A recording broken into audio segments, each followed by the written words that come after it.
কি আর কইতাম বন্ধুগণ, আর মাথার মধ্যে হঠাৎ কইরে একটা খতরনাক প্রশ্ন আইছে।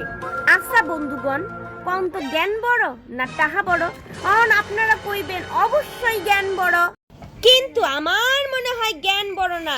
কারণ জ্ঞান তো আনেরা এলাকায় আনাছে কানাছে, বন্ধুগো মুহে, ফেসবুকে, টিকটকে, ইউটিউবে সবখানে পাইবেন, কিন্তু টাকা পয়সা কি আর পাইবেন? টাকা পয়সা পাইতেন না গো।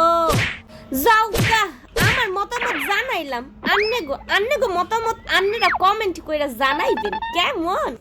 আচ্ছা, এইবার দেখালন সুন্দর সুন্দর বিদেশি রেসিপি। এই রেসিপির নাম মাছের তেলের কাবাব। তো প্রণালী মঞ্চ শুরু করা যাক।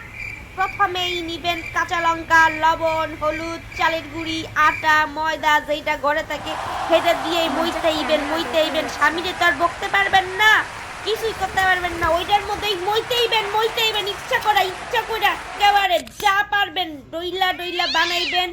তারপরে হয়ে গেল কাবাব। এর মধ্যে দেখতেছিলাম বৃষ্টিটা কি সুন্দর, অত্যন্ত সুন্দর। আর খাইয়ে একটু টেস্ট করলাম, আমি আগেও একবার একটু খাইছিলাম, তো এখন আবার আপনাদের সামনে খাইতাছি। আমি আমার ফলাই কেমন হয়েছে একটু জানাই এন্ড কমেন্ট কইরা। Tata, bye bye.